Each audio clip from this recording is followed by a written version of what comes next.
காலையில் எழுந்த உடனே எதை பாக்குறீங்க? சூரிய உதயத்தை பார்க்கணும். மாலையில சூரியன் மறைகிறத பார்க்கணும். இது கூட சொல்ல முடியாதா? காலையில் யார் உதிப்பார்? கதிரவன் உதிப்பார். சூரியனுக்கு என்ன பேரு தமிழ்ல? கதிரவன். வேற குழந்தைங்க நிறைய படிச்சிருக்கீங்க, சொல்லுங்க. ஆதவன் என்று சொல்லுவாங்க, பகலவன் என்று சொல்லுவாங்க, ஞாயிறு என்று சொல்லுவார்கள். இன்னொன்னு என்ன? வெயிலும், வெயில் அடிக்கிறதுல வெயிலும். அப்புறம் வேற என்ன சொல்லுவாங்க? பருதி என்று சொல்லுவார்கள். சூரியன்கிற வார்த்தை தமிழ் வார்த்தை கிடையாது.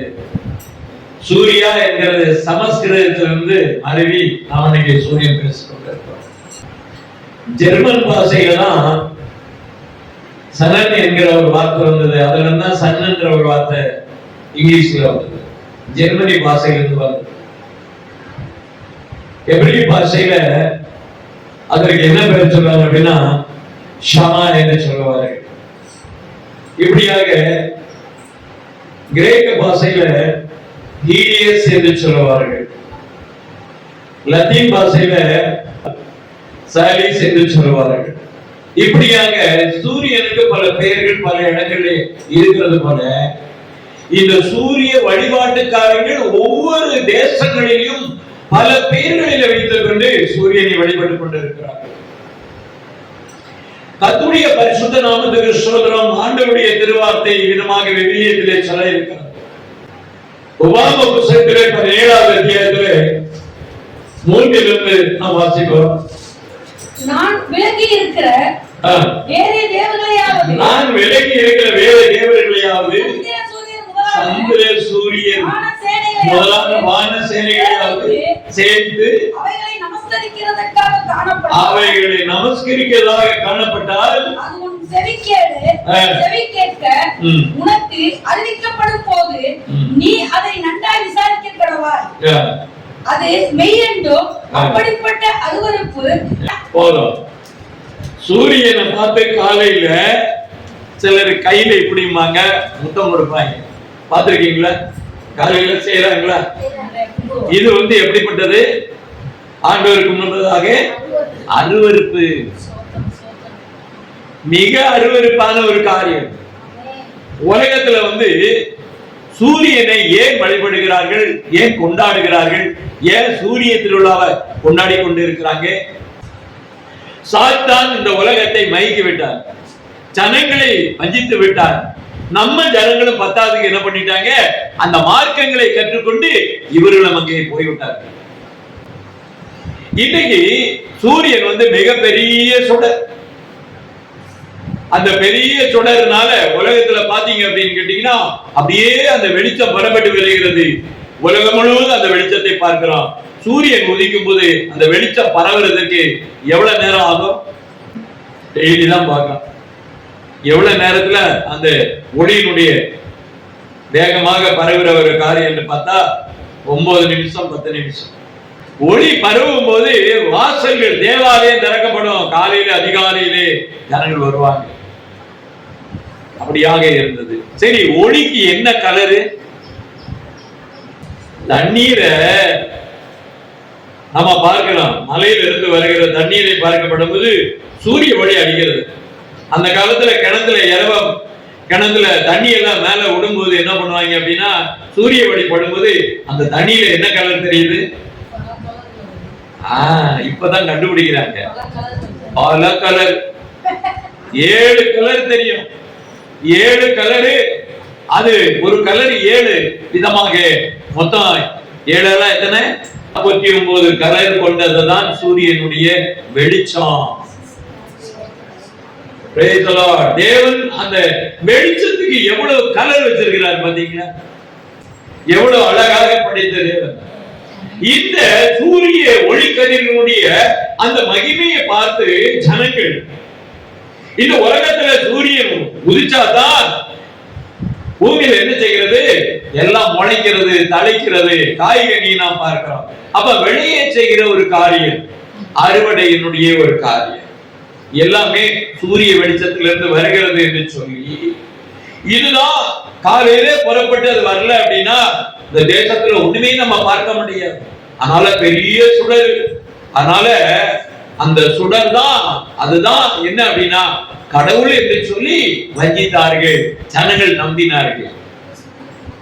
அவை எப்படி போய் கொண்டிருக்கிறது கதை எல்லாம் எப்படி வருகிறது மனிதனுடைய எண்ணத்திலே, யோசனையிலே. சாத்தான் எல்லாருக்கும் காதுல போடுறான். இந்த மாதிரியாக அதை பெருமைப்படுத்தி காலங்கள், சீலோசனங்கள் எல்லாம் மாறுது சூரியனை கொண்டுதான். பெரிய சுடர்களாக இருக்கிற அந்த பெரிய சுடரை குறித்து அவர்கள் பெருமை பாராட்டி அதை என்ன பண்ணாங்க, போற்றினார்கள். அதற்காக எகிப்து தேசத்திலே, அதற்காக அசீரிய தேசங்களிலே, அதற்காக கிரேக்க தேசங்களிலே, மெசபடோமியாவிலே எல்லா இடங்களிலும் சூரிய கோயில்கள் அங்கே இருந்தது. அந்த எகிப்து தேசத்தினுடைய ராஜாக்களை அந்த காலத்துல என்ன அப்படின்னா அவர்கள் தங்களை சூரிய வம்சம் என்று அவர்கள் அழைத்தார்கள். அப்படியாக அவர்கள் என்ன பண்ணாங்க அப்படின்னா சூரிய வம்சம், பார்வோன் ராஜாக்களுடைய எல்லா பாரம்பரியமே சூரிய வம்சம் என்று தங்களை அழைத்துக் கொண்டார்கள். இப்படிப்பட்ட ஒரு கொடிய பாவம் இந்த உலகத்திலே இருந்தது. அந்த சூரியனை உண்டாக்கின அந்த தேவன், அதற்கு ஒளியை கொடுக்கிற அந்த ஆண்டவர், சூரிய சந்திரனுக்கு ஒளியை கொடுக்கிற அந்த தேவன் எவ்வளவு மகத்துவம் உள்ளவர் என்பதை அவர்கள் அறிய தவறிவிட்டார்கள். அவர் சூரியனும் கேடகமானவர் என்று சொல்லப்பட்டிருக்கிறது. சூரியனுக்கு ஒளியை கொடுக்கிறார் என்றால் மகா பிரகாசம் உள்ளவராய் இருக்கிறார். மகா ஒளியிலே சேரக்கூடாது, ஒளியாக அவர் இருக்கிறார். அப்படிப்பட்ட மகத்துவம் உள்ள அந்த தெய்வத்தை நாட்களில் நாம் உணராமல் இருக்கிறோம். அவருடைய மகத்துவத்தை அறியாமல் வாழ்ந்து கொண்டு இருக்கிறோம், ஜீவித்துக் கொண்டு இருக்கிறோம். உலகத்திலே இருக்கக்கூடிய சகல தீர்க்கதரிசிகளும் அவருடைய மகத்துவத்தை குறித்து சொல்லுங்கள் என்று சொன்னா மகத்துவத்தை குறித்து பேசுறதுக்கு வாய் திறக்கிறதுக்கு யாருக்கும் தெரியல. ஏன் அப்படின்னு கேட்டா வேதாகமத்தை ஆழமாக படிப்பதில்லை, ஆழமாக கற்றுக்கொள்கிற ஆர்வம் இல்லை. தேசத்தில் இந்த நாட்களில் என்ன நடக்கிறது என்றால் தேவனுடைய மகத்துவத்தை நீங்கள் அறிந்து பேசும்போது புறஜாதியர்கள் நம்புவார்கள். அநேக ஜனங்கள் அறிவிலும் ஞானத்திலும் உள்ளவர்கள், கல்வி கற்றவர்கள் அதை கேட்டு மனம் திரும்புவார்கள். நீங்க அந்த மாதிரியாக மகத்துவத்தை அறியாம பேசாம இருந்தா ஒருத்தனும் வரமாட்டான். உங்க ஆராதனையை பார்த்தெல்லாம் வரமாட்டான். உலகம் கல்வியிலே மேலோங்கி இருக்கிறது. உலகத்திலே உண்மை காரியத்தை கற்றுக்கொள்ள ஆர்வமாக இந்த உலகம் திரும்பிக் கொண்டிருக்கிறது. அந்த உண்மையை அறிந்து கொள்கிறதற்கு நமக்கு வேதத்துடைய மகத்துவங்களை, வேதாகமத்துடைய கொள்கைகள், கோட்பாடுகளை, அதனுடைய சித்தாந்தங்களை நாம் அறிந்திருக்க வேண்டும். அதை குறித்து நாம் பேச வேண்டும். அதெல்லாம் ஒண்ணும் தெரியாம ஒரே ஆராதனை பண்ணிட்டு போனோம் அப்படின்னா, அவரை பத்தி சொல்லு அப்படின்னா 4 வார்த்தை சொல்லுனா சொல்ல தெரியாது. நீங்கள் அவரை அறியாமல் தொழுது கொள்கிற காரியமாக இருந்தா அப்புறம் நான் சொல்லக்கூடாது. ஆண்டவர் சொல்லுகிறார். ஆண்டவருடைய திருவார்த்தை விதமாக சொல்லுகிறது. பிலிப்பியருடைய புத்தகத்தில் 2வது அத்தியாயம் 14வது வசனத்தை நீங்கள் வாசிங்க.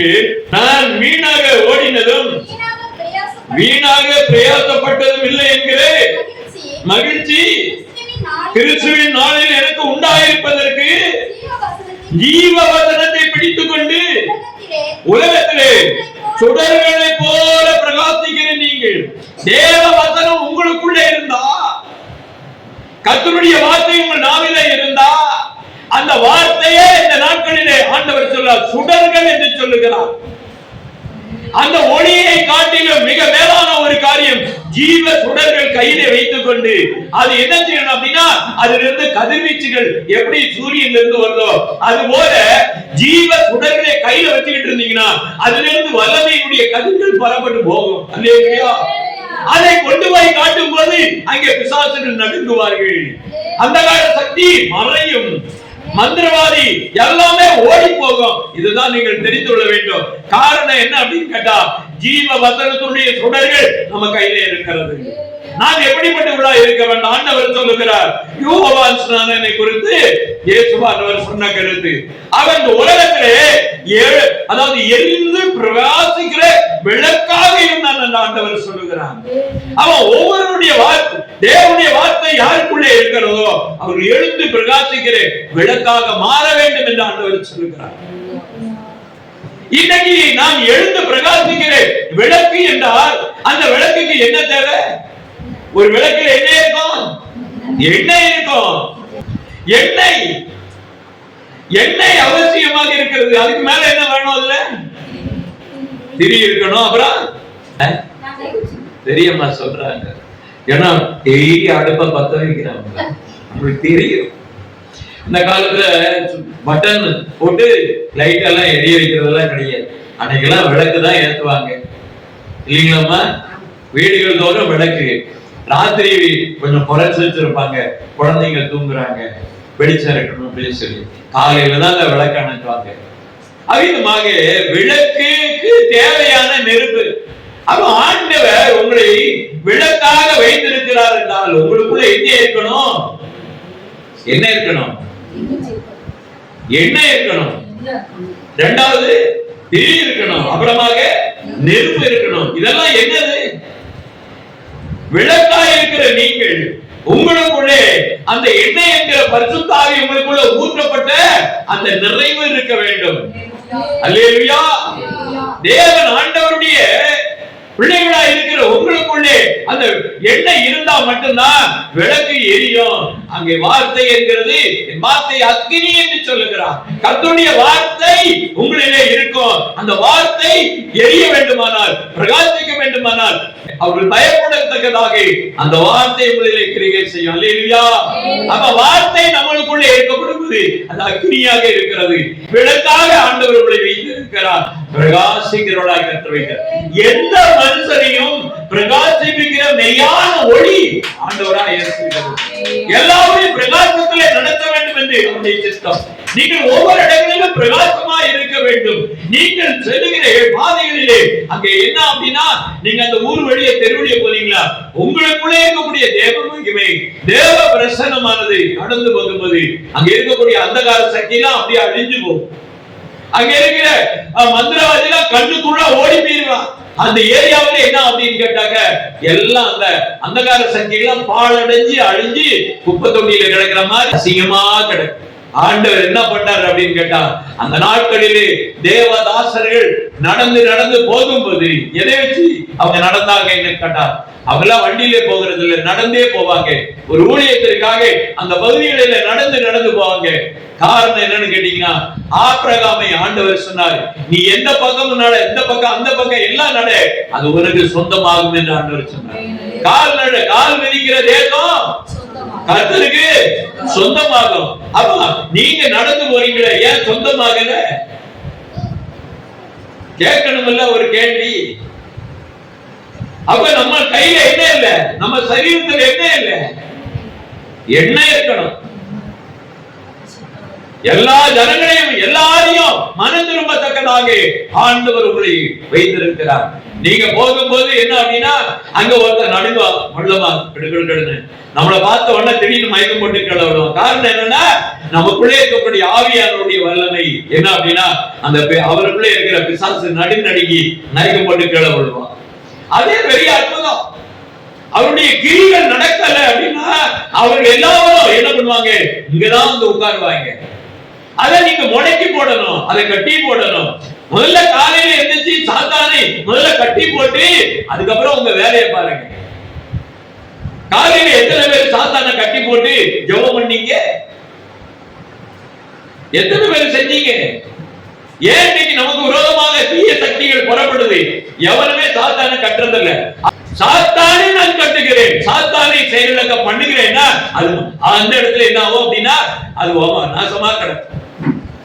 நீங்கள் என்ன செய்ய வேண்டும்? இன்னைக்கு என்ன செய்துட்டு இருக்கீங்க? ஐயா ஆண்டவரே, இந்த ஜனங்கள் எல்லாம் குறித்து நீங்கள் பாரப்பட்டு நீங்கள் ஜெபம் பண்ண வேண்டும். நடந்து போகிற ஜனங்கள் எல்லாம் ஆண்டவருடைய சமூகத்திலே கொண்டு வரத்தக்கதாக ஜெபிக்க வேண்டும். கர்த்தருக்கு ஸ்தோத்திரம். இனி நீ பாருங்க, ஆண்டவர் சொல்லுகிறார் என்ன அப்படின்னா, யாரு ஞானம் உள்ளவன், யாரு ஞானம் உள்ளவன் என்று சொல்லப்படுவது நீதிமொழிகளுடைய புத்தகம் 11வது அத்தியாயம் 30வது வசனம்.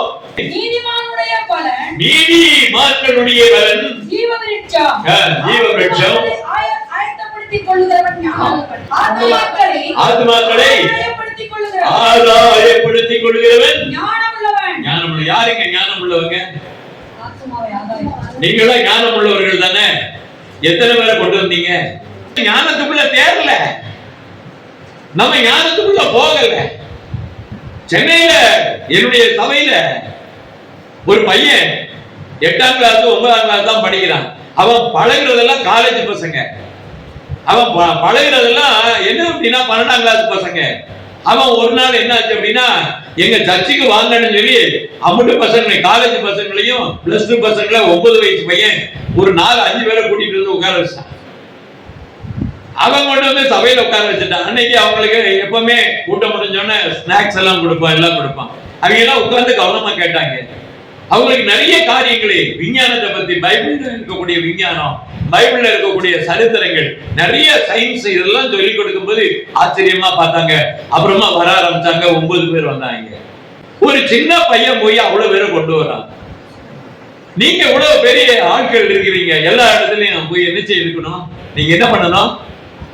ஞானம் உள்ளவர்கள் சும்மா வரக்கூடாது. ஆண்டவர் வெறுங்கையனாக என் சமூகத்துல வரக்கூடாது. எதுல? எந்த விஷயத்துல? ஆண்டுடைய சித்தமே ஆத்மா ஆதாயம் தான். ஆண்டுடைய ஊழியமே ஆத்மா ஆதாயம் தான். ஆண்டுடைய ஊழியமே ஆத்மாக்களை மீட்பதுதான். முதல்ல நம்ம தெரிந்து கொள்ள வேண்டும். நான் கர்த்தருடைய நாமத்துக்கு சொல்கிறோம். ஆண்டவருடைய வாக்குத்தத்தம் இதமா சொல்லுகிறது. மத்தேயுடைய புத்தகத்திலே 13ஆவது அத்தியாயம் 43ஆவது வசனத்தை வாசியுங்கள்.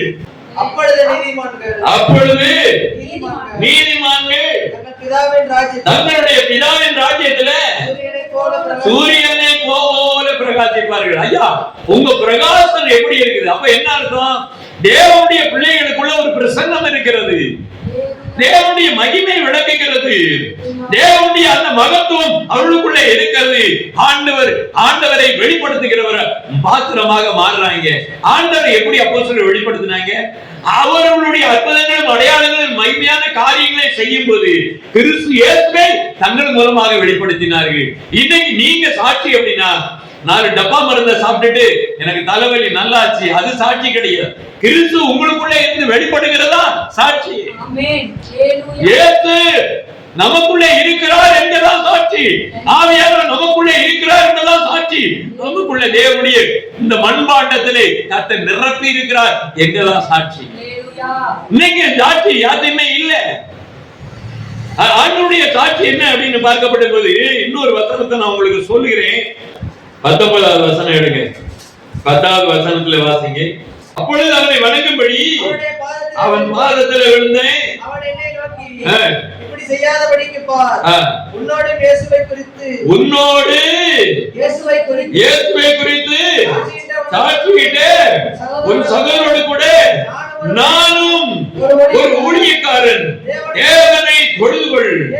இயேசுவை பற்றின சாட்சி தீர்க்க தரிசனத்தின் ஆவி, பரிசுத்த ஆவி ஊற்றப்படுகிற அனுபவத்திலே, பரிசுத்த ஆவி பெற்றுக்கொண்ட அனுபவத்திலே அன்னைக்கு ஆவியானவர் இறங்கும் போது வெளிப்படையான ஒரு அடையாளம், அந்நிய பாஷைகளை பேசி தீர்க்க தரிசனத்தை உரைத்தார்கள். அப்ப தீர்க்க தரிசனம் உங்களுக்குள்ள வருதா? வெளிப்பாடு வருதா? தரிசனம் வருகிறதா? ஆவியான நமக்குள்ள இறங்கி ஆண்டவர் பேசுறாரா? அதுதான் சாட்சி. தேவனுடைய சாட்சி என்று எல்லா இடத்திலையும் சொல்லத்தக்க ஒரு மறுரூப தன்மையில நீங்கள் இருக்கிறீர்களா? எதுவும் இல்லை. ஆனா சாட்சி, அந்த சாட்சியெல்லாம் பரலோகமும் ஏற்றுக்கொள்ளாது, யாரும் ஏற்றுக்கொள்ள மாட்டாங்க. வேதாகமத்தின்படி ஆண்டவர் உங்களிலே இருக்கிறாரா? ஆண்டவர் உங்களிலே வெளிப்படுகிறாரா? ஆண்டவருடைய தீர்க்க தரிசனம் இருக்கிறதா? அப்போஸ்தலர் 19வது அத்தியாயத்திலே 6வது வசனம் வாசிங்க. அல்லாமலும் பவுல் அவர்கள் மேல் கைகளை வைத்த போது பரிசுத்த ஆவியானவர் அவர்கள் மேல் இறங்கினார். அப்பொழுது அவர்கள் அந்நிய பாஷைகளை பேசி தீர்க்க தரிசனம் உரைத்தார்கள். அப்போஸ்தலர் கொடுத்த பெரிய அதிகாரம். அப்போஸ்தலனாக இருக்கக்கூடிய ஊழியக்காரர் எல்லாருடைய தலையில கை வைக்கும் போது ஆவியானவர் இறங்கி அந்நிய பாஷைகளை பேசி தீர்க்க தரிசனம் சொல்லுவாங்க. இன்னைக்கு எங்க அப்போஸ்தலர் இருக்கிறாங்க? அப்போஸ்தலர் கூடிய அடையாளம் எங்கே? விசுவாசிக்கு உள்ள அடையாளம் என்ன? விசுவாசிக்கு என்ன அடையாளங்க? எல்லாவற்றிற்கும் அடையாளத்தை ஆண்டவர் வைத்திருக்கிறார். அந்த அடையாளமானது முத்திரையா இருக்கிறது. அது பரிசுத்த ஆவியுடைய முத்திரையாக இருக்கிறது. ஆவியுடைய முத்திரை உங்களுக்குள்ளே இருந்தால் அந்த ஆவிக்குரிய வரங்களும் வார்த்தைகளும் அந்த பலத்த செய்களும் வெளிப்படும் என்று ஆண்டவர் சொல்லுகிறார். எடுத்து வாசிங்கள் மார்க்கு 16. விசுவாசிக்கிறவா நடக்கும் அடையாளங்கள். என் நாமத்தினாலே பிசாசுகளை துரத்துவார். நீங்க எத்தனை பேர்களை துரத்தி இருக்கீங்க? நீங்க விசுவாசியா? நீங்க எத்தனை பேரை துரத்தி இருக்கிறீங்க? நீங்க என்ன அற்புதம் பண்ணி இருக்கிறீங்க? விசுவாசி என்று சொல்வதற்கு நமக்கு என்ன தகுதி இருக்கிறது என்று வேதாகமம் கேட்கிறது. ஆண்டவருடைய வார்த்தையை புரிந்து கொள்ள வேண்டும், அறிந்து கொள்ள வேண்டும், உணர்ந்து கொள்ள வேண்டும். நான் வேதத்தை படிச்சுட்டு நேரா பைபிள் காலேஜ்ல இருந்து வந்து உங்களுக்கு நேரடியா டீச் பண்ணிட்டு போறேன் பாருங்க, அது கிடையாது. 1 கொரிந்தியர் 2வது அத்தியாயம் 14வது வசனம். ஜென்ம ஸ்லோகமான மனுஷனோ தேவனுடைய ஆவிக்குரியவர்களை ஏற்றுக்கொள்ள மாட்டான். அவைகள் அவனுக்கு பைத்தியமாய் தோன்றும். அது ஆவிக்கேற்ற பிரகாரமாக ஆராய்ந்து நிதானிப்படுகிறார். அவன் அறியவும் மாட்டான். அவனுக்கு தெரியாதுங்க. நீங்க பைபிளை வாசித்து பைபிளை நீங்க பிரீச் பண்றீங்க, எல்லாருக்கும் சொல்றீங்க அப்படின்னா அவனுக்கு தெரியாது. அவனுக்கு பைத்தியம். அவன் பைத்தியம் பேசிட்டு போறான். ஆவிக்குரிய ஒரு அபிஷேகத்தை பெறும்போது, ஆவியானவர் பேசும்போது அந்த வார்த்தையிலிருந்து ஒரு வல்லமை போகும். அந்த வார்த்தையிலிருந்து அந்த அபிஷேகத்துடைய ஒரு காரியம் அது என்ன அப்படின்னு கேட்டா அவனுடைய ரத்தத்துக்குள்ள போகும். அவனுடைய ஊனை கூட பிரிக்கும். அவன் எலும்புக்குள்ள போவோம், அவன் இதயத்துக்குள்ள போவோம், எல்லா இடத்துக்கும். ஆண்டவருடைய வார்த்தையை சொல்லும் போது ஒருத்தருக்கு வயிற்று வலி குணமாகுது, உள்ள அல்சர் கேன்சர் குணமாகுதுன்னா அந்த வார்த்தை வல்லமையாக போய் உள்ளுக்குள்ள இறங்கி அங்கே சுகமாக்குதுன்னா அது எந்த அளவுக்கு வேகமா போகுது, எந்த அளவுக்கு செயல்படுகிறது. அப்ப ஆவிக்குரிய வார்த்தைகளை கேட்க கேட்க அபிஷேகம் இறங்கி கொண்டே இருக்கும். ஆண்டவருடைய வார்த்தையை கேட்க கேட்க சுகமடைந்து கொண்டே இருக்கும். அந்த ஆவியானவர் அந்த இடத்துல பிரசங்கம் பண்ணும்போது இருக்கிற யாவருமே ஆவியாவுடைய கிரியை வெளிப்படும். அப்படிதான் சுகம் கொடுக்கிறார்.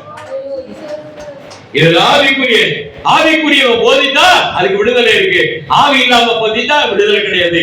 அவன் ஒரு பைத்தியக்காரன் என்று சொல்லி போயிருப்பான். ஆண்டவர் சொன்னாரு, நீங்க சூரியனை போல நீங்கள் பிரகாசிப்பீர்கள். ஆண்டவர் சொல்கிறார், எந்த மனிதனும் பிரகாசிப்பிக்கிற தேவன் அவர். அவருடைய ஒளி உங்களுக்குள்ளே இருக்கப்படுவது, அவருடைய மகிமை உங்களுக்குள்ளே விளங்கும். அதான் யோவானை குறித்து சொன்னார். யோவான் சொன்னதை அவன் இருந்து பிரகாசிக்கிற விளக்காக இருந்தான் என்று சொன்னார். அப்படினாலே இஸ்ரவேல் ஜனங்கள் புறஜாதியே யாரும் அவன் மேல நம்பிக்கை வைப்பாங்க, எல்லாம் திரும்பி வருவாங்கன்னு சொன்னாங்க. அப்போ என்ன, யோவான் ஸ்நானகனுக்கு அந்த ஆற்றல் எங்க எப்படி வந்ததுன்னா தாயின் வயிற்றில் எடுக்கப்படும் போது அவன் எப்படி நிரப்பப்பட்டிருந்தான்? லூக்காவுடைய புத்தகம் 1வது அத்தியாயம் 15-16 வாசிங்க. அவன் கர்த்தருக்கு முன்பாக பெரியவனாய் இருப்பான். அவன் கர்த்தருக்கு முன்பதாக ஆண்டவருக்கு முன்பதாக பெரியவன் ஒருவனே கிடையாது. ஆனா இங்க சொல்லப்பட்டிருக்குது, கர்த்தருக்கு முன்பதாக அவன் பெரியவனாய் இருப்பான். ஏன் அப்படின்னு கேட்டாங்க, இயேசு கிறிஸ்துவுக்கே ஞானஸ்நானம் கொடுப்பதற்காக அவனை ஆண்டவர் பெரியவனாக்கி வச்சார். அல்லேலூயா. அப்படி ஞானஸ்நானம் கொடுப்பதற்கு ஆண்டவர் அவனை தகுதிப்படுத்தி வைத்திருக்கிறார். அல்லேலூயா. அவனை எல்லா விதத்திலும் அவனை ஏற்றவனாக ஆண்டவர் உருவாக்கி இருக்கிறார். தாயின் கர்ப்பத்திலே உருவாக்கி இருக்கிறார். திராட்சரசமும் மதுவும் குடியான் தாயின் வயிற்றிலே இருக்கப்படும் போது பரிசுத்த ஆவியினாலே நிரப்பப்பட்டால் அபிஷேகிக்கப்பட்டிருக்கிறார். அல்லேலூயா. கர்த்தருடைய நாமத்துக்கு ஸ்தோத்திரம். யாரு தேவனுடைய ஆவியினாலே நிரப்பப்பட்ட பிள்ளைகளா இருக்காங்களா? ஒரு குழந்தை இந்த சபையில, ஒரு அம்மா இந்த சபையில யாராவது அந்த ஆவிக்குரிய ஒரு நிரப்புதல் உங்களுக்குள்ள இருந்ததுன்னா நிறைய பேரை கொண்டு வந்து சபையை நிரப்பிடுவீங்க. அல்லேலூயா. இதுதான் சூத்திரம், இதுதான் வழி. அதுக்கீழ வாசிங்க. அவன் இஸ்ரவேல் சந்ததியாரின் அதே வரை அவர்கள் தேவனாகிய கர்த்தரிடத்திலே திரும்பும். காரணம், பரிசுத்த ஆவியினாலே அபிஷேகம் நிரப்பப்பட்ட மனிதன். பரிசுத்த ஆவியினுடைய அபிஷேகம் இருந்தால் அந்த இடமெல்லாம் நிரம்பி போகும். இப்படிதான் ஊழியம், இதுதான் காரியம் என்று ஆண்டவர் சொல்கிறார். ஆண்டுடைய வருகையிலே நாம் எல்லாம் மறுரூபமாக போகிறோம். மறுரூபமாகும் போது என்ன நடக்க போகிறது என்று பார்க்கப்படும் போது ஒரு ஆச்சரியமான ஒரு காரியம். 1 யோவானுடைய புத்தகம் 3ஆம் அத்தியாயம் 2வது வசனத்தை வாசியுங்கள். பிரியமானவர்களே, இப்பொழுது தேவனுடைய பிள்ளைகளாய் இருக்கிறோம், இனி எவ்விதமாய் இருப்போம் என்று இன்னும் வெளிப்படவில்லை. ஆகிலும் அவர் வெளிப்படும் போது அவர் இருக்கிற வண்ணமாக நாம் அவரை தரிசிப்பதனால் அவருக்கு ஒப்பாய் இருப்போம். ஆண்டவர் சொன்னாரு, என்னுடைய ராஜ்யத்துல நீங்களா சூரிய போல பிரகாசிப்பீங்க. உடனே உங்க சரீரம் அப்படியே பிரகாசமாக மாறுகிறது. அதுக்காக ஆண்டவர் சொல்கிறார், அந்த தகுதிக்கும் அந்த தன்மைக்கும் நாம் கடந்து போவதற்கு முன்பதாக நாம் எல்லாவற்றையும் நம் ஆவியில பிறந்து ஆவியிலே வளர்ந்து ஆவியிலே நாம் நிறைந்தவர்களாய் காணப்படும்படியாக அப்போஸ்தலர்கள் மூலமாக அடையாளங்களை தந்திருக்கிறார். இன்னைக்கு இதே யூத ஜனங்களும் இஸ்ரவேல் ஜனங்கள் அனைவரும் என்ன பண்ணாங்க? ரா என்று சொல்லுகிற அந்த சூரியனை எழுப்பிய கடவுளை என்ன பண்ணாங்க அப்படின்னு கேட்டா, இவர்கள் என்ன பண்ணாங்க? தேவாலயத்துல கொண்டு போய் என்ன பண்ணாங்க அப்படின்னா சூரியனை என்ன பண்ணாங்க? சூரியன் ரதங்களை ஓட்டிக் கொண்டு இருக்கக்கூடிய, அதாவது ஒரு பெரிய ரதம் இருக்கிறது போல முன்னால குதிரைகள் இருக்கிற பிரகாரமாக அதுல சூரியனை போல ஒரு மனிதனை உட்கார வச்சு என்ன பண்ணிருக்காங்க? இதான் சூரிய கடவுள் என்று சொல்லி தேவாலயத்திலே கொண்டு வந்து வச்சிட்டாங்க. எப்பேற்பட்ட அநியாயம் பண்ணீங்களா? அப்ப என்னாச்சு? புத்தியில என்னாச்சு? அந்தகாரம் வந்தாச்சு. இந்த தேவனுடைய காரியத்தை இவர்கள் அறியாமல் இருப்பதற்கு இவர்களை சாத்தா என்ன பண்ணிட்டான்? குருடாக்கி வச்சுட்டான். அவன் குருடாகிற போதுதான் அவன் என்ன பண்ணுவான்? வேற்று மார்க்கத்திற்கு போவான், வேற்று மார்க்கங்களை பார்ப்பான், வேற ஜனங்களோட கை கோர்ப்பான், வேற பிள்ளைகளை கை பிடிப்பான், அங்க போய் கல்யாணம் முடிச்சு அங்க செட்டில் ஆயிடுவான், திரும்பி வரவே மாட்டான். ஏன்னா சாத்தா அவன் கண்ணை கூடாக்கி வச்சிருக்கான். இந்த கண்கள் திறக்கப்படுவதற்காக நாம் எத்தனை நேரம் ஜெபம் பண்ணி இருக்கிறோம்.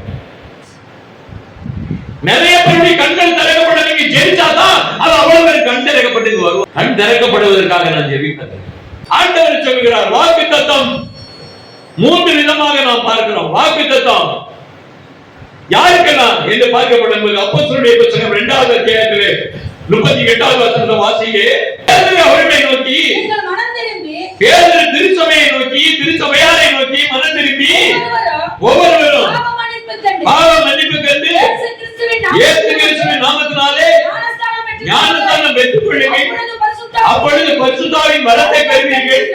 அதுக்கப்புறம் வாக்குத்தத்தமானது உங்களுக்கும் உங்கள் பிள்ளைகளுக்கும் தேவனாகிய கர்த்தர் வரவழைக்கும் தூரத்தில் உள்ள யாவருக்கும் உண்டாயிருக்கிறது. பாத்தீங்களா? வாக்குத்தத்தம் நிறைய பேருக்கு இருக்குது. நீங்க எங்கெங்க இருந்து ஜனங்களை கொண்டு வரீங்களோ அவங்களுக்கு அந்த வாக்குத்தத்தத்தை கர்த்தர் கொடுக்கிறார், ஒரு தாயிற்கு கொடுக்கிறார். எல்லா தேவ பிள்ளைகளாய் இருக்கக்கூடிய எல்லாருக்கும் ஆண்டவர் சொல்லுகிற ஒரு வார்த்தை, உங்களுக்கு மாத்திரமல்ல, நீங்கள் கொண்டு வருகிற எல்லாருக்கும் ஆண்டவர் கொடுக்கிறார். அவரிடத்துல பட்சபாதகம் இல்லை. ஏன்னா அவருடைய பிள்ளைகள் தான், அவர் தான் படைத்தாரு. அவருடைய சாயலாகி அவர் ரூபமாக படைத்த சகல ஜனமும் மீட்கப்பட வேண்டும், ரட்சிக்கப்பட வேண்டும் என்று அவருடைய சித்தமாக இருக்கிறது.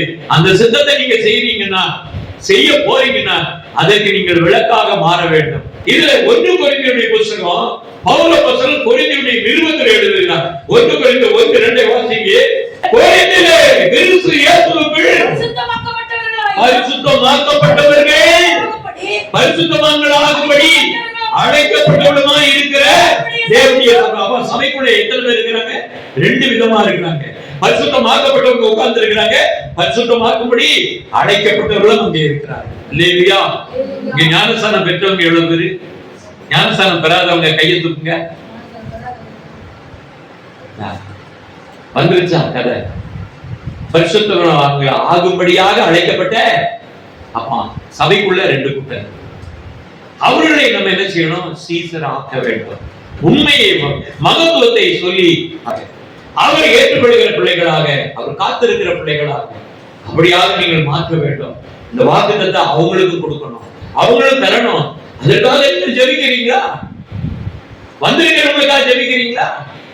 ஆண்டவர் ஒரு எச்சரிக்கை கொடுக்கிறார். உபாகம புத்தகம் 4வது அத்தியாயம் 19வது வசனம்.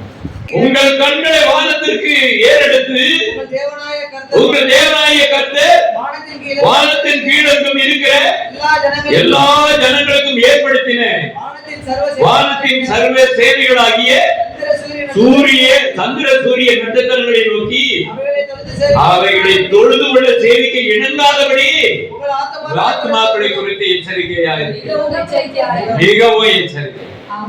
நம்ம எங்க இருந்து வந்தோம்? அந்த கூட்டத்திலிருந்து தான் நம்ம வந்தோம். நம்ம முற்பிதாக்கள் எல்லாம் அங்க இருந்து தான் வந்தான்.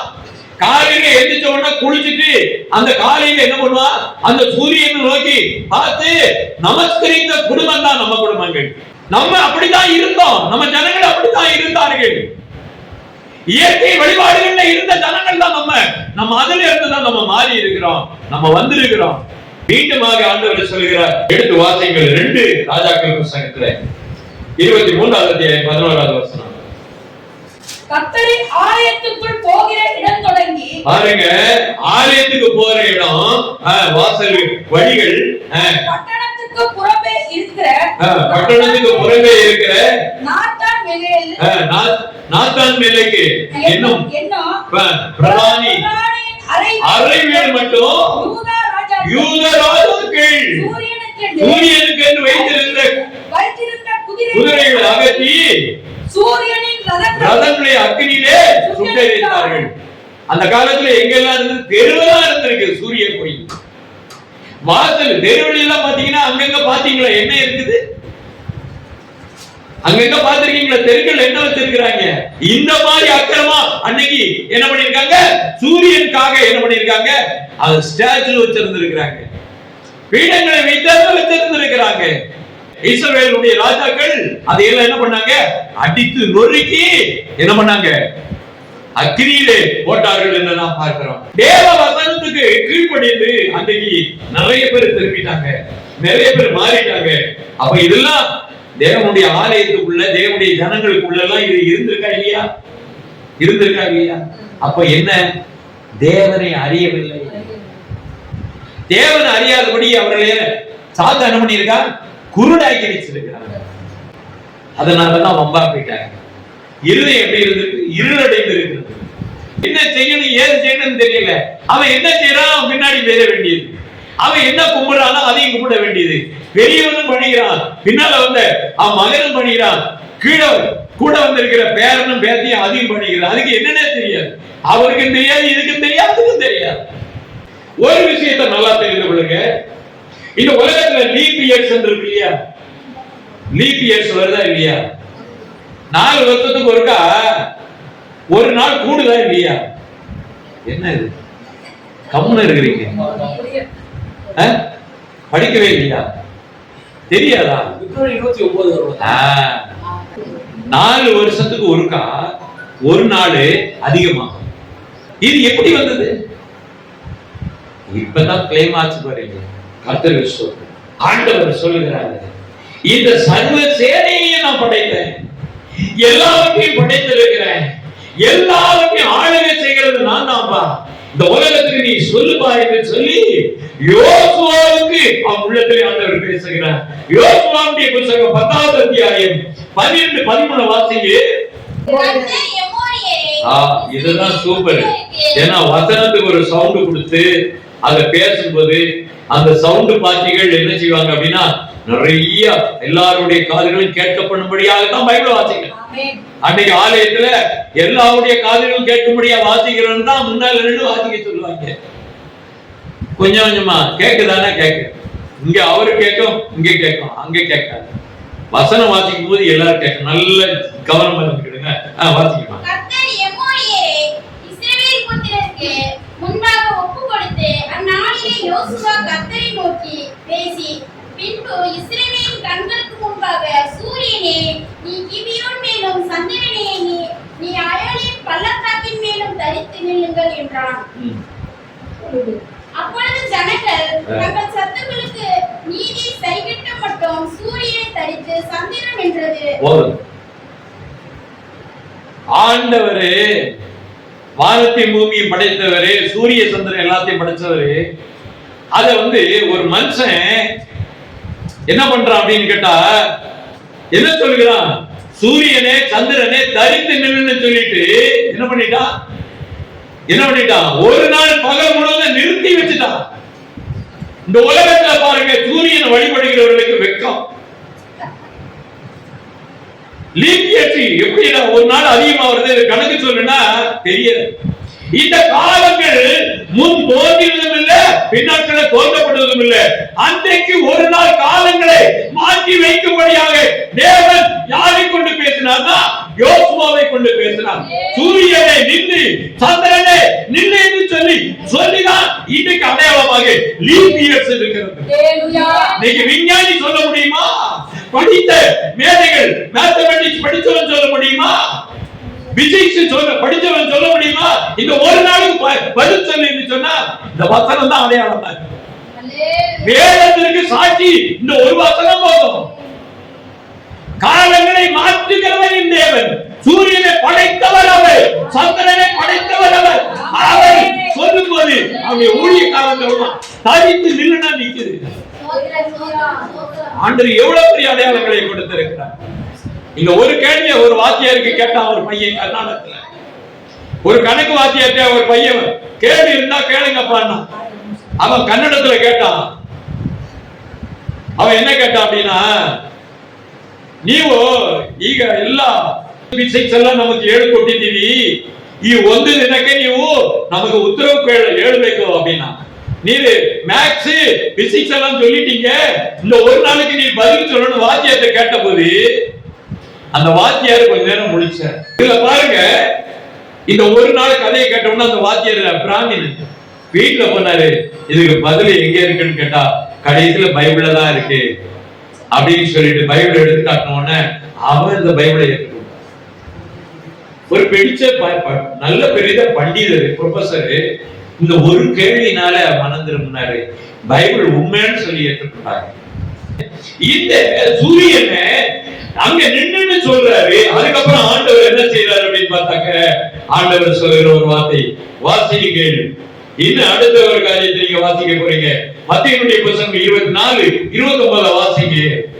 நாட்களில் உபத்திரவம் முடிந்தவுடனே சூரியன் அந்தகாரப்படும், சந்திரன் ஒளியை கொடாதிருக்கும், நட்சத்திரங்கள் வானத்திலிருந்து விழும், வானத்தின் தத்துவங்கள் அசைக்கப்படும். பாருங்க, ஆண்டவராகிய தேவன் பிரதான தூதனுடைய சத்தத்தோட ஆண்டவர் வரும்போது, தேவ காலம் வழங்கப்படும் போது, ஆண்டுடைய வருகையில சூரியனும் சந்திரனும் நாணம் அடையும், வெக்கமாய் போவான், அதுகளுக்கு ஒளி இருக்காது. அதெல்லாம் என்ன அப்படின்னா அதெல்லாம் அந்தகாரமாகும். அதுக்கு ஒளியை ஆண்டவர் தானே கொடுத்தாரு. ஆண்டவரே அதனுடைய ஒளி என்ன பண்றாரு? மறைச்சு விடுறாரு. நல்லா தெரிந்து கொள்ளுங்க, ஆண்டுடைய வருகையிலே என்ன ஆக போகிறதுன்னா சூரியன் அந்தகாரப்படும். இதுக்கு முன்னாடி அந்தகாரப்பட்டிருக்கா? ஆச்சரியமா இருக்கு. ரொம்ப தான் படிச்சிருக்கீங்க. உண்டாயிருக்குது. எங்க இருக்குது? சரி, நான் ஒரு வசனத்தை உங்களுக்கு சொல்கிறேன். எவ்விதமாக இயற்கை ஆளுகை செய்கிறார், எவ்வளவு மகத்துவம் உள்ளவர், எவ்வளவு பயங்கரமானவர் என்கிறதை உலகத்திற்கு இயற்கையின் மூலமாகவே ஆண்டவர் உலகத்திற்கு என்ன பண்ணி இருக்கிறாரு? செய்தியை அனுப்பி இருக்கிறார். அநேகருக்கு அடையாளத்தை கொண்டு வாசிங்க. யாத்ரா புத்தகம் 10வது அத்தியாயம் 21 அப்பொழுது கர்த்தர் மோசேயை நோக்கி தடவி கொண்டிருக்கத்தக்கதாக இருள் எகிப்து தேசத்தின் மேல் உண்டாகும்படி உன் கையை வானத்திற்கு நேராக நீட்டு. மோசே தன் கையை வானத்திற்கு நேராக நீட்டினான். அப்பொழுது எகிப்து தேசம் எங்கும் 3 நாள் காரியம் உண்டாயிற்று. அல்லேலூயா. இயற்கையை மாற்றுகிற தேவன், காலங்களை மாற்றுகிற தேவன், சூரியனுடைய சந்திரனுடைய ஒளியை நிறுத்து என்று சொன்னா நின்று போவோம். அது ஒரு கையில தான் பட்டன் இருக்குது. எல்லாருக்கும் லைட் போடுறீங்க, உங்க கையில எங்க பட்டன் இருக்குது. அது ஆண்டவருக்கு ஆகாயத்தில் இருக்கிற சுடர் ஒளிகளை அதை அணைக்கும்படியான பட்டன் அவர் கையில இருக்குது. அதை அணைத்து விடுவார். அப்பதான் தெரியும் இவர் யார் அப்படின்னா சூரியனுக்கும் சந்திரனையும் படைத்த சர்வத்துக்கு மேலான தேவன். அல்லேலூயா. இருதயமானது அடைக்கப்பட்ட இருதயமாக ஜனங்கள் இருக்கிறார்கள். இந்த மாதிரி வசனங்களை கொண்டு நீங்க பேசும்போது உங்களை எதிர்த்து எவனும் பேச மாட்டாங்க. இந்த காரியத்தை கேள்வி வச்சீங்கன்னா ஒழுங்கா பதில் சொல்ல முடியாது. எல்லாவரையும் கேட்கறதுக்கு பைபிள்ல நிறைய இருக்கு.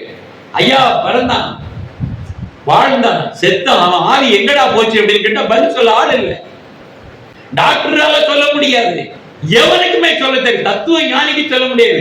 இந்த ஆவி எப்படி வந்தது எப்படி போகுது சொல்லு அப்படின்னா ஒருத்தருக்கு தெரியாது. மனிதன் ஜீவித்து போன பின் அவன் எங்க என்கிற ஒரு கேள்வி யோபு பக்தன் சொல்லுகிறான். இந்த வார்த்தைக்கு சொல்லதுக்கு ஆள் கிடையாதுங்க. இந்த வேதம் உங்களுக்குள்ள இருந்தா நீங்க உறுதியா இருப்பீங்க. உங்க நடைகள் பெசகுது. வேதத்துடைய மகத்துவம் உங்களுக்கு தெரியல அப்படின்னா உங்க கால் சறுக்கத்தான் செய்யும், வேற பக்கம் போகத்தான் செய்வீங்க, அவங்களோட சேர்ந்து டான்ஸ் ஆடத்தான் செய்வீங்க. பிள்ளைகள்லாம் என்ன பண்ணணும், வேற பக்கம் திரும்பி. அப்ப வேதம் உள்ள இல்லை, வேதத்துடைய மகத்துவம் தெரியலன்னா ஜனங்கள் இடறி விழுவார்கள், இடறி போவார்கள். இதற்காகத்தான் வேதத்துடைய ஞானமான காரியங்களை ஆண்டவர் சொல்லிக் கொடுக்கும்படியாக சொல்கிறார். தேவன் அருளிய வேதம் நம்மளுடைய இதயத்தில் இருக்கும்போது நம்ம நடைகள் பெசுவதில்லை, நாம் இடது பக்கம் வலது பக்கம் சாய்வதில்லை. புத்தகம் 4வது அத்தியாயம் 2வது வசனம். ஆனாலும் என் நாமத்துக்கு பயந்திருக்கிற உங்கள் மேல் நீதியின் சூரியன் உதிக்கும். உங்கள் மேல நீதியின் சூரியன் உதிக்கும். அப்போ இதுல என்ன சொல்லி இருக்குதா? ரொம்ப தெளிவான ஒரு வார்த்தை. நீதியின் சூரியன் உங்கள் மேல உதிக்கும், அதன் சட்டைகளின் கீழ் ஆரோக்கியம் இருக்கும். நீங்கள் வெளியே புறப்பட்டு கொழுத்த கன்றுகளை போல வளருவீர்கள். ஆண்டவர் சொல்றார், ஆண்டவருடைய பிரகாசம் உங்க மேல வந்ததுன்னா டிபி நோய் வராது. இந்த ஐயா எனக்கு கை கால வலி இருக்குது அதெல்லாம் வராது, ஆசமா வராது, கண்ட நோய் வராது. நீ எப்படி இருப்ப? ஆண்டவர் சொல்கிறாரு, கொழுத்த கன்றுகளை போல ஆரோக்கியமாக இருப்பீங்க. ஆண்டவர் சொல்கிறார். ஆண்டவருடைய பிரசன்னம் உங்களுக்குள்ள வரும்போது ராஜாக்கள் பிரபுக்களை விட நீங்க அழகாக இருப்பீங்க. இந்த உலகத்துல உங்களை மாதிரி அழகுள்ளவங்க பார்க்க முடியாது. ஆண்டவர் அவிதமாக மாற்றுவார். கர்த்தருடைய சபை எதை அணிந்திருக்கணும்? ஒளி. வேற சொல்லுங்க. அணிந்திருக்கிறது நன்றி. கர்த்தருக்கு சொல்லும். வெளிப்பாடு புத்தகம் 12வது அத்தியாயம் 1வது வசனம். அன்றைய ஒரு பெரிய அடையாளம் வானத்திலே காணப்பட்டது. ஒரு ஸ்திரீ சூரியனை அணிந்திருந்தாள். அவள் பாதங்களின் கீழே சந்திரனுக்கு சிரசின் மேல் 12 நட்சத்திரங்கள் இருந்தது. அப்போ இதுல ஸ்திரீ என்று சொல்லப்படுகிறது. அந்த ஸ்திரீ என்கிறது அந்த கர்த்தருடைய திருச்சபை. அந்த சூரியன்கிறது ஆண்டவர், நம்ம கர்த்தராகிய தேவன். அவர் சூரியனும் கேடகமானவர் என்று சங்கீதத்திலே சொல்லப்பட்டிருக்கிறது. அவரை தேவனை அணிந்திருக்கிற திருச்சபை, ஆண்டுடைய நாமத்தை தெரிந்து கொண்டிருக்கிற திருச்சபை. அந்த அவருடைய பாதத்திலே சந்திரன் என்று சொல்லப்படுகிறது. அது என்ன படுகிறது என்றால் 15 நாளைக்கு ஒருக்கா என்ன பண்ணோம் அப்படின்னா அதுல என்ன வரும்? சந்திரன் என்ன வருங்க? பௌர்ணமி வரும், அமாவாசை வரும். அது கூட சொல்ல தெரியலையா? அப்ப அந்த ஒளியினுடைய பிரதிபலிப்பு. அப்ப கீழே என்ன? சூரியன் ஒளிப்பட்டு சந்திரன் மாறிக்கொண்டே இருக்கிறது, மாற்றம் அடைகிறது. அப்ப என்ன அப்படின்னு கேட்டாக்க, அது ஒளிப்படும் போது அந்த பிரகாசம் இருக்கிறது. அது ஒளிப்படலைன்னா அங்க என்ன செய்கிறது? அமாவாசை ஆகிறது. அப்ப அது எதை காண்பிக்கிறது என்றால் கர்த்தருடைய பலி பிரமாணத்தை காண்பிக்கிறது. அந்த காலத்துல பரிசுத்தத்துக்காக என்ன செய்வாங்க? பலியை செலுத்துவாங்க. உடனே பாவ நிவாரண பலி, குற்ற நிவாரண பலி மாறும். மீண்டும் பாவம் இருக்கிறது என்று அடையாளப்படுத்தி திருப்பி பலி செலுத்த வருவாங்க. அப்ப கர்த்தர் நியாய பிரமாணத்தை அந்த காலத்தில் கொடுத்த, பழைய நியமத்தை கொடுத்த அடையாளமாக அது இருக்கிறது. கீழே சொல்லக்கூடிய சிரசின் 12 நட்சத்திரங்கள் 12 அப்போஸ்தலர்களை குறிக்கிறது, 12 கோத்திரங்களை குறிக்கிறது. அதிலிருந்து கர்த்தர் உண்டான திருச்சபையாக இருக்கிறது. கர்த்தருடைய மூல ஆண்டவராக இயேசு கிறிஸ்துவினுடைய மூலைக்கல் அவராக இருக்கிறார். அவர் மேல கட்டப்படுகிற அப்போஸ்தலருடைய உபதேசம் இருக்கிறது, தீர்க்கதரிசிகளுடைய உபதேசம் இருக்கு. அதுக்கு மேல கட்டப்படுகிற திருச்சபையாக, ஆவிக்குரிய திருச்சபையாக எல்லாரையும் ஆண்டவர் கூட்டி கட்டப்பட்டு வருகிற திருச்சபை அந்த சபையாக கர்த்தர் ஆண்டவர் தம்பியை மாளிகையை எழுப்புகிறார். எது இல்லை, கட்டடம் இல்லை. ஆண்டுடைய திருச்சபை என்பது கண்ணுக்கு தெரியாது, எப்படி இருக்காங்கன்னு தெரியாது, ஆண்டவருக்கு தான் தெரியும். அல்லேலூயா. யார் யார் இருக்காங்கன்னு ஆண்டவருக்கு தான் தெரியும். சூரியன் அணிந்திருந்த திருச்சபை ஆண்டவரை முழுமையாக ஏற்றுக்கொண்டு இந்த பிரகாசம் தேவ பிரசன்னத்தோடு தேவ மகிமையோடு இருக்கக்கூடிய பிள்ளைகளாக நீங்கள் மாற வேண்டும். கர்த்தர் உங்களை ஆசீர்வதிப்பாராக. மறைக்கப்பட்ட தேவ ஞானத்தை உலகத்துக்கு சொல்ல வேண்டும். கர்த்தருடைய மறைக்கப்பட்ட தேவ ஞானம் தெரியாமத்தான் இயேசுவை படிக்கிறாங்க, ஏற்றுக்கொள்ள மாட்டாங்க. இயேசுவை மறியலிட்டாங்க, இயேசுவை சிலுவையில் அடித்தாங்க. புரிந்த சபைக்கு அதுதான் எழுதுகிறார். மறைக்கப்பட்ட தேவ ஞானத்தை பேசுகிறார். அறிந்தார்களானால் மகிமையின் கர்த்தரை அவர்கள் சிலுவையிலே அறைந்திருக்கிறார்கள். அல்லேலூயா, அல்லேலூயா.